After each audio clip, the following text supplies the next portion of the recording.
ഇതാരും അറിയരുത്. അറിഞ്ഞാൽ ഇതെല്ലാം ഗവൺമെന്റ് കണ്ടുകെട്ടിക്കൊണ്ടുപോകും. ഞാൻ ആരോടും പറയില്ല സാറേ.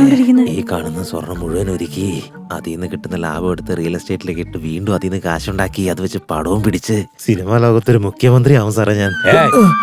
അവിടെ സ്വപ്നവും കണ്ടോട് നിൽക്കാതെ ഇതൊക്കെ അകത്തേക്ക് വന്ന് പെട്ടിയെടുക്കാം. അയ്യോ കാലിടെ ജാമായി. വന്നട്ടെ സാറേ, വന്നട്ടെ അകത്തേക്ക് വാ. സാറേ ഈ കാണുന്ന എന്റെ അച്ഛനാ. ഇതെന്റെ അമ്മ രാജേശ്വരി, ഇതെന്റെ അനിയത്തി ഗായത്രി, അയ്യോ എന്റെ പേര് രാംദാസ്. എല്ലാ കാര്യങ്ങളും വ്യക്തമായി അറിയാം. എവിടെയാ ഭ്രാന്തൻ ദേവദാസൻ? എങ്ങനെയൊക്കെ നടന്നതാ കിടക്കണ കിടപ്പ് കണ്ടില്ലേ? പാവം. ഡോക്ടർ എന്ത് പറഞ്ഞു? കുറേശ്ശെയായി പോയിക്കൊണ്ടിരിക്കുകയാണെന്നാ പറഞ്ഞു. എവിടെ പോകുന്നു? അല്ല കുറേശ്ശെയായിട്ട് അസുഖം മാറിക്കോളൂ പറഞ്ഞു വരും ഡോക്ടർ. അങ്ങനെ പറഞ്ഞു. കാര്യങ്ങളൊക്കെ പറഞ്ഞായിരുന്നോ? കാര്യങ്ങളെല്ലാം പറഞ്ഞായിരുന്നോ എന്നാ ചോദിച്ചേ. സാറേ അച്ഛന് ചെവി കുറച്ച് പുറകോട്ടെ. ഈ വിറകുള്ളി തൊപ്പിക്കാരനെ ഞാൻ മാനേജ് ചെയ്തോളാം. അച്ഛൻ പേടിക്കണ്ട കേട്ടാ. എല്ലാ കാര്യം ഞാൻ സെറ്റ് ചെയ്തോളാം. മുത്തശ്ശൻ ഇടയ്ക്കിടയ്ക്ക് പറയാറുണ്ടേ, കർണനും ദുര്യോധനും പോലെ ഞാനും രുദ്രപ്പനും ചെറിയ പ്രായം തൊട്ടേ അടുത്ത സുഹൃത്തുക്കളാണെന്ന്. കാര്യം പറഞ്ഞിട്ട് രുദ്രപ്പ എന്ന് 3 പ്രാവശ്യം നിലവിളിച്ചിട്ട് കിടന്നുറങ്ങിയതാ. സമയം കാണിക്കുന്ന ഈ ഘടികാരത്തിന് പോലും ചിലപ്പോ സമയം തെറ്റിപ്പോകാറുണ്ട്. മനുഷ്യന്റെ അവസ്ഥ അതാണെങ്കിൽ പിന്നെ മനുഷ്യന്റെ കാര്യം പറയാൻ വല്ലതും ഉണ്ടോ? എനിക്കൊന്നും മനസ്സിലായില്ലല്ലോ. ഇയാളെ കൊണ്ട് ഇതിനും കൊള്ളുക. ഇയാൾ ഇനി എന്നാ പറയാനാ? നിങ്ങൾ വാ, ഞാൻ പറയാം. പുറത്തു അപ്പം പറയാം. ഇങ്ങേർക്ക് ഇത് ഇവിടെ വെച്ച് തന്നെ പറഞ്ഞാ പോരെ? എങ്ങനെ പറഞ്ഞു തുടങ്ങണമെന്ന് എനിക്കറിയില്ല. പറയാൻ സാധിക്കുന്നില്ലെങ്കിൽ എഴുതി തന്നാലും മതി, ഞങ്ങൾ വായിച്ചോളാം. We are all educated. ഞാൻ പറയാമെന്ന കാര്യം എന്താന്ന് വെച്ചാല്, നിങ്ങളുടെ അച്ഛൻ ഈ വീട്ടിൽ മാസത്തിൽ 10 ദിവസം മാത്രമാണ് ചെലവഴിച്ചു കൊണ്ടിരുന്നത്. ബാക്കി 20 ദിവസങ്ങള് അമ്പലവും പൂജയൊക്കെ ആയിട്ട് കറങ്ങി നടക്കുകയായിരുന്നു. No no no no no no അതൊന്നും അല്ല കാര്യം. അയാൾക്ക് മറ്റൊരു വീടും കൂടി. അത് നല്ലതല്ലേ സാറേ? ഗായത്രിയുടെ കല്യാണത്തിന് ശേഷം അവൾക്കത് എടുക്കാലോ. നോ, അയാൾക്ക് വേറൊരു വീടുണ്ടെന്ന് പറഞ്ഞാൽ അയാൾക്ക് വേറൊരു കുടുംബം ഉണ്ടെന്നർത്ഥം. ബാക്കി 20 ദിവസം അവൻ അവിടെയാണ് താമസിച്ചുകൊണ്ടിരുന്നത്. അവിടത്തെ പെണ്ണിന്റെ പേരാണ് ഗായത്രി. ആ പേരാണ് തന്റെ മോക്ക് വിട്ടിരിക്കുന്നത്. പാവം ആ അമ്മയുടെ മകളും ഭർത്താവും ഒരു ആക്സിഡന്റ് മരിച്ചതാ. ഇപ്പോ കൊച്ചുമോളാണ് സഹായത്തിന് കൂടെയുള്ളത്. അപ്പൊ സാറ് ഇങ്ങോട്ട് കൊണ്ടുവന്ന് തരാന്ന് പറഞ്ഞത്? അവരെ 2 പേരെയാണ് ഇവിടെ കൊണ്ട് തരാന്ന് പറഞ്ഞത്. അപ്പൊ കൂട്ടിക്കൊണ്ട് വരാന്ന് പറഞ്ഞാ പോരായിരുന്നു? എനിക്ക് ഇങ്ങനെയൊക്കെ സംസാരിക്കാൻ പറ്റും. അതുകൊണ്ട് എങ്ങനെ ഇരിക്കണം? ആ പെട്ടിക്കകത്ത് എന്താന്നൊന്ന് പറയോ? അതിലെല്ലാം തുണി സാധനങ്ങളും. ഇവിടെ ഇരിക്ക, ഞാൻ ചെന്നവരെ കൂട്ടിക്കൊണ്ടുവരാം. അമ്മേ, ഗായത്രി നിങ്ങളും കൂടെ ചെല്ലുന്നേ. അച്ഛൻ നല്ല വിഷമത്തിലാ. ഞാനൊന്ന് ആശ്വസിപ്പിക്കട്ടെ. നിങ്ങളും അങ്ങോട്ട് പൊക്കോ. ശരി ആയിക്കോട്ടെ. ഓ അന്യായിട്ട് ഇഷ്ടമായി പോയി. കിളവും വന്നത് ഇപ്പൊ ശല്യമായല്ലോ. അച്ഛൻ ഒരു സെറ്റപ്പ് ഉണ്ടെന്ന് അറിഞ്ഞു കഴിഞ്ഞാൽ ഏത് മക്കൾക്കായാലും ഒരു ഷോക്കൊക്കെ ഉണ്ടാവും അച്ഛാ. ഇങ്ങനെ വിഷമിക്കാതിരിക്കേ.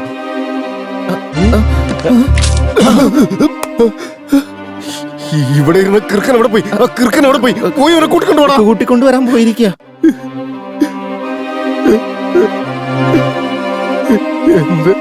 എന്റെ പെറ്റമ്മ മഹാലക്ഷ്മിയെ പോലെ ജീവിച്ച വീടായത്. കണ്ട അഴിഞ്ഞാടികളൊക്കെ ഞാൻ ഇതിനകത്ത് കേട്ടൂലടാ.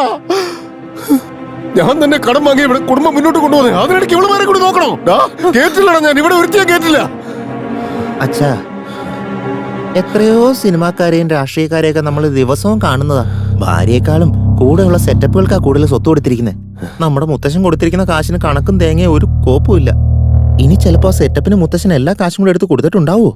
അച്ഛന്റെ ചെവി മാത്രമേ അടിച്ചു പോയിട്ടുള്ളൂ. കണ്ണിപ്പോഴും ഷാർപ്പാ. നന്നായിട്ട് ആലോചിക്കാതെ വെച്ച്. പക്ഷെ ഒരു കണ്ടീഷൻ. ഇനി ഞാൻ ആ കിളവന്റെ മുഖത്ത് പോലും നോക്കില്ല. എന്നെ എന്റെ അമ്മയും ചതിച്ച പരമചെറ്റ. ആ ചതിയും മരിച്ചാ പോലും അയാളുടെ ശരീരത്തിൽ പോലും ഞാൻ തൊടില്ല. അങ്ങനെയൊന്നും ചത്ത് കഴിയുമ്പോ ആ മുറി നന്നായിട്ട് ലോഷനിട്ട് കഴുകി വൃത്തിയാക്കി എന്നിട്ട് ഞാൻ ആ മുറി കാലുകുത്തു. അതല്ല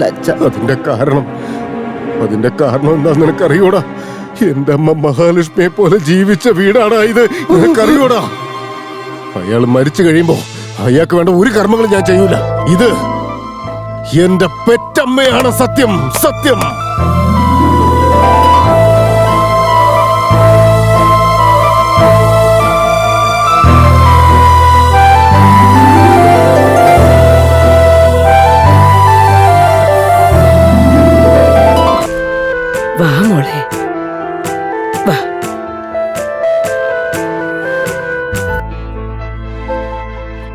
ഞാൻ ചാവണം. ഈ വീട്ടിൽ കയറ്റില്ല ഞാൻ.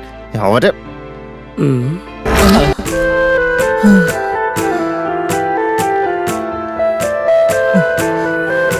ഇതാണ് അവന്റെ വീട്.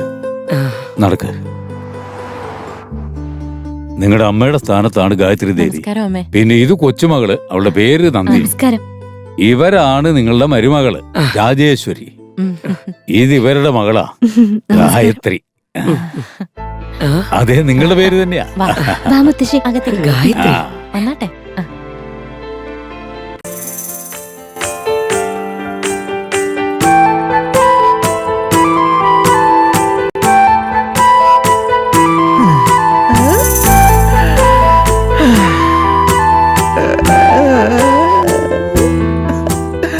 ആ മോളെ ഗായത്രി, ഞാന് സിംഗപ്പൂര് പോയിട്ട് തിരിച്ചു വരുമ്പോ ഇനി കാണാൻ കേട്ടോ.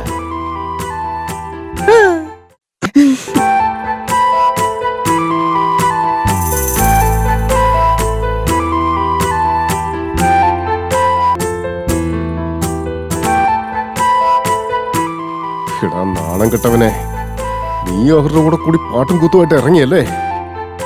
ഇനി എനിക്ക് ഈ വീട്ടിൽ ഒരു വിലയും കിട്ടില്ല. അവന്റെ മുത്തശ്ശന്റെ കുണം തന്നെ അവനും കിട്ടി.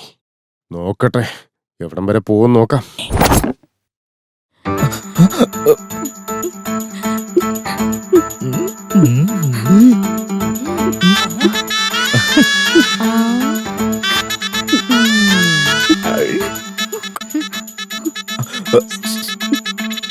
ഒന്നിങ്ങോട്ട് വന്നേ അമ്മേ. എടാ, പോടാ.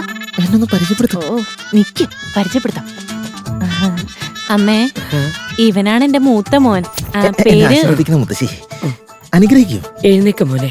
ഈശ്വരൻ നിനക്ക് നല്ലത് മാത്രമേ വരുത്തൂ. താങ്ക് യു സോ മച്ച് മുത്തശ്ശി. മുത്തശ്ശ, എപ്പോ നോക്കിയാലും ഗായത്രി ഗായത്രി എന്ന് പറഞ്ഞ് കരയുന്ന ഇതുകൊണ്ടായിരുന്നല്ലേ? ദേ വന്ന് മുന്നിൽ ഇരിക്കുന്ന കണ്ടില്ലേ? കണ്ണു തുറന്ന് നോക്ക്. എന്തെങ്കിലും ഒന്ന് സംസാരിക്കും മുത്തശ്ശ. മുത്തശ്ശി ഒരിക്കലും തെറ്റിദ്ധരിക്കരുത് കേട്ടോ. ഞാൻ ഭയങ്കര ഇമോഷണൽ ആയിട്ടുള്ള ഒരാളാ. മുത്തശ്ശനും ഞാനും തമ്മില് അങ്ങനെ ഒരു അറ്റാച്ച്മെന്റ് അല്ല ജീവിക്കുന്ന മുത്തശ്ശി. അതുകൊണ്ട് തന്നെ കണ്ടോ, മുത്തശ്ശന്റെ പേര് നെഞ്ചിൽ പങ്കുവെച്ചേക്കുന്ന കണ്ടോ? ഓ, കണ്ടോ മുത്തശ്ശി? സ്കെച്ച് പേന കൊണ്ട് എഴുതിയിട്ട് നാടകം കളിക്കുന്ന കണ്ടില്ലേ നിന്റെ ചേട്ടൻ? എനിക്ക് മുത്തശ്ശി ഇല്ലല്ലോ, അതുകൊണ്ടാ മുത്തശ്ശിയുടെ പേര് പച്ച കുത്താത്ത. ഇപ്പൊ മുത്തശ്ശി വന്നില്ലേ, ദേ ഈ സൈഡിലായിട്ട് പച്ച കുത്താം കേട്ടോ. നടക്കടി അങ്ങോട്ട്. അയ്യോ മുത്തശ്ശി, ഈ പോയ രണ്ട് സാധനമില്ലേ, ഒരു കാശിന് കൊള്ളില്ലാന്നേ. Very waste fellows. പിന്നെ അച്ഛൻ എന്ന് പറയുന്ന ആളില്ലേ, പുള്ളിക്ക് ഒരു കാര്യശേഷിയില്ല. കോടതി പോയിട്ട് ഗോവിന്ദ ഗോവിന്ദ ഗോവിന്ദ എന്ന് 3 പ്രാവശ്യം വിളിക്കുന്നല്ലാതെ വേറെ ഒരു പണിക്കോ അയാളെ കൊള്ളില്ല. ഇപ്പൊ ഏതായാലും മുത്തശ്ശി വന്നല്ലോ, എനിക്ക് 100 ആനകളുടെ ശക്തി കിട്ടിയ പോലെ തോന്നുക മുത്തശ്ശി. ഇനി ഈ വീട്ടിലെ എല്ലാ കാര്യങ്ങളും മുത്തശ്ശി വേണം നോക്കാൻ. മോൻ വിഷമിക്കണ്ട മോനെ. മുത്തശ്ശി ഇങ്ങോട്ട് എത്തിയില്ലേ, എല്ലാം നമുക്ക് ശരിയാക്കാം. താങ്ക്സ്. എന്താടാ പറഞ്ഞേ? ഞങ്ങളെ കൊണ്ട് ഒരു കാശിനും കൊള്ളില്ലെന്നോ? എനിക്ക് ഉത്തരവാദിത്വമില്ലല്ലേ? രാവും പകലൊന്നില്ലാതെ ഞാൻ ആ കോടതി കിടന്ന് കഷ്ടപ്പെടുക നിങ്ങൾക്ക് വേണ്ടി. ആ തള്ളയോട് പോയി ഞാൻ കോടതിയിൽ നിന്ന് ഗോവിന്ദ ഗോവിന്ദ എന്ന് വിളിച്ച് കുറച്ചോണ്ടിരിക്കുകയാണെന്നല്ലോ നീ പറഞ്ഞത്. നാണമില്ല നിനക്ക്? എപ്പോ നോക്കിയില്ല പെണ്ണിന്റെ പുറകെ ഇങ്ങനെ മണപ്പിച്ച് നടക്കുന്ന നാണയില്ല നിങ്ങൾക്ക്? എന്റെ ചേട്ടനാന്ന് പറയാൻ പോലും എനിക്കിപ്പോ നാണക്കേടാ. നീ ആളുടായിപ്പണെന്ന് ഞങ്ങൾക്കറിയാം. എന്നാലും ഇങ്ങനെ ഓന്തിനെ പോലെ നിറം മാറുന്നവനാണെന്ന് ഞങ്ങൾ ഓർത്തില്ല. നിന്നൊക്കെ നീയൊക്കെ ഒരു മനുഷ്യനാണോടാ? കൊറേ നേരമായിട്ട് ചലിച്ചോണ്ടിരിക്കുകയല്ലേ, ഇനി കുറച്ചു നേരം റെസ്റ്റ് എടുക്കും. ഞാൻ ഇത്ര നേരം ചെയ്ത കാര്യങ്ങളെ വെറും നാടകമാന്നേ. ഏതാണ് നാടകം? ഇപ്പൊ നീ ഇവിടെ കളിക്കുന്നോ അതോ അവരോട് പറഞ്ഞോ? എന്നെ വിശ്വസിക്കാ അച്ഛാ. ജീവിതത്തില് അച്ഛൻ എപ്പോഴും ഞങ്ങൾക്ക് വേണ്ടി ഒരുപാട് കഷ്ടപ്പെട്ട് അച്ഛന്റെ തലമുടി മുഴുവൻ വെളുത്ത നിറത്തിലായി മാറിയത് അറിഞ്ഞില്ലേ? ഈ വീടിന്റെ ഭാരം മുഴുവൻ ചുവന്ന് അച്ഛൻ വല്ലാതെ തളർന്നിരിക്കുക. ആ മുത്തശ്ശിയുടെ തലയിൽ മുഴുവൻ വെള്ളമുടിയാന്ന് കണ്ടല്ലേ? അതുകൊണ്ടാണ് അച്ഛന്റെ ഭാരം അങ്ങോട്ട് ഷിഫ്റ്റ് ചെയ്തേ.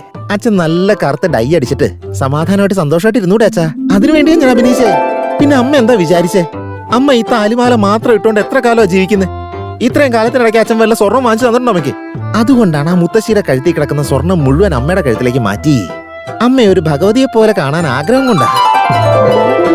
മാതൃദേവോ ഭവ.